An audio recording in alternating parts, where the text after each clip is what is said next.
एक थी सास, एक थी बहू। सास बड़ी भक्त थी।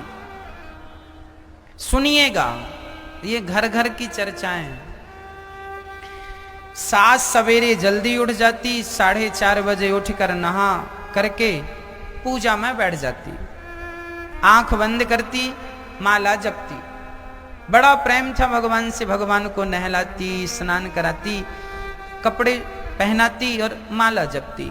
एक दिन क्या हुआ, सास को लगा कि आज मैं खीर बना के भोग लगाऊंगी, तो उसने आज दूध वाले से जरा 1 लीटर दूध ज्यादा खरीद लिया। अब दूध तो खरीद कर चूल्हे पर रख दिया सासू माँ ने, और सास ने सोचा कि जब तक दूध पक रहा है मैं जरा माला पूरा कर लूं, तो माला पूरा करने बैठ गई सासू माँ। जब सासू माँ बैठी तो उसका आधा माला हुआ था, तब तक दूध उफनने लगा और उफन करके नीचे गिरने लगा। अच्छा, वो माला जप रही थी, सामने ही रसोई थी, देख रही थी, पर उठ नहीं रही थी। उठ इसलिए नहीं रही थी क्योंकि उसे ये ज्ञान था कि माला आधा छोड़ के नहीं उठते। वो माला जप रही थी, सवेरे जल्दी उठ के भगवान को नहला रही थी, इसका मतलब उसके अंदर भक्ति तो थी। अच्छा, वो बीच से माला छोड़ के उठना भी नहीं चाहती और बीच में वह बहू को आवाज भी नहीं लगाती, इसका मतलब उसे ज्ञान भी है कि हमें माला को बीच में नहीं छोड़ना। पर एक चीज की कमी रह गई, जब दूध उफनने लगा तो वो आवाज तो लगा नहीं सकती क्योंकि बोल नहीं सकती, पर आवाज कैसे? अपनी बहू को इशारे कर रही है। और बहू पड़ोसन से पंचायत कर रही थी।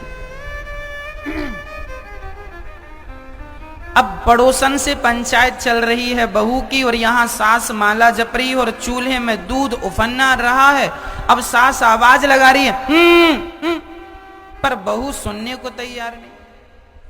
अब क्या हुआ, सासू मां की आंखें लाल लाल हो गई, मन में सोचने लगी, जप रही है माला पर अंदर से सोच रही अभी रुक जा, माला पूरा होने, फिर खोल खोल देखती है कितना पूरा हुआ, अभी थोड़ा बचा है, रुक जा, अभी खैर अभी लेती हूं।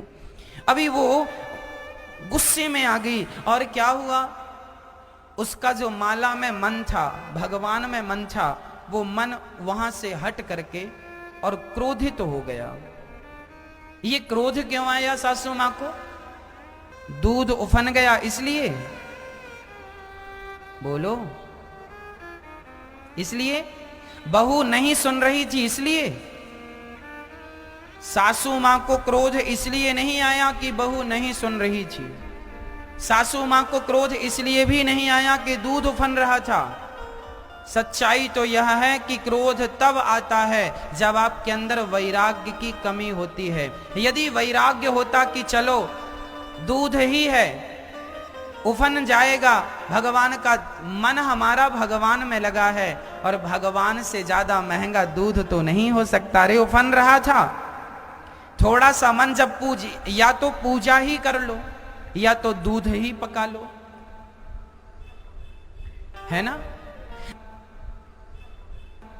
जब संसार का काम किया करो ना मैया, तो फिर संसार का काम अच्छे से किया करो, और जब भगवान का काम किया करो, भगवान की भक्ति किया करो, तो फिर भगवान की भक्ति अच्छे से किया करो। अब भगवान की भक्ति करते हुए यदि आपका मन यहां वहां जाएगा तो भक्ति का अर्थ ही नहीं होगा। इसलिए यदि आपके अंदर थोड़ा सा वैराग्य हो जाए, त्याग, कि चलो नुकसान होगा ना, हो जाएगा, पर माला ना छूटे, मन में विकृति ना उत्पन्न हो, मन में अशांति ना हो, नुकसान हो जाएगा तो नुकसान की भरपाई हो जाएगी। अरे दूध 1 लीटर गिर जाएगा तो फिर आ जाएगा, लेकिन यदि मन आपका उदास हो गया तो आज पूरा दिन आपका मन उदास ही रहेगा, गुस्से में रहेगा, पूरा दिन खराब हो जाएगा, इतने से के कारण। इसलिए हमारी विनती आपसे है कि आप लोग थोड़ा सा त्याग रखा करो। आप लोगों को गुस्सा इसलिए आता है क्योंकि आपके अंदर त्याग नहीं है। एक सज्जन के 10 रुपए गिर गए, झगड़ा करने लग गए। अरे भाई हमारे गिर गए थे, तुम यहां खड़े थे, तुमने तो नहीं उठा लिया। ना भैया हमने तो नहीं उठाया। तुमने तो नहीं उठा लिया। ना भैया हमने तो नहीं उठाया। अब वो सबसे लड़ाई करने लगे 10 रुपए के लिए।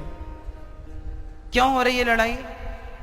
और जब ज्यादा बोला तो लोगों ने जूते फिर दिए भी, बहुत बोल रहा, ले। अब उसकी धुलाई भी हो गई। ये क्यों हुआ? केवल इसलिए कि तुम्हारे अंदर त्याग नहीं था। त्याग होता तो ये नौबत ही नहीं आती। त्याग जरूरी है। जब जीवन में लाभ हो जाए तो भगवान का धन्यवाद करो, और जीवन में जब हानि हो जाए, नुकसान हो जाए, तो किसी को आरोप ना लगाओ। जो होना था वो हो गया।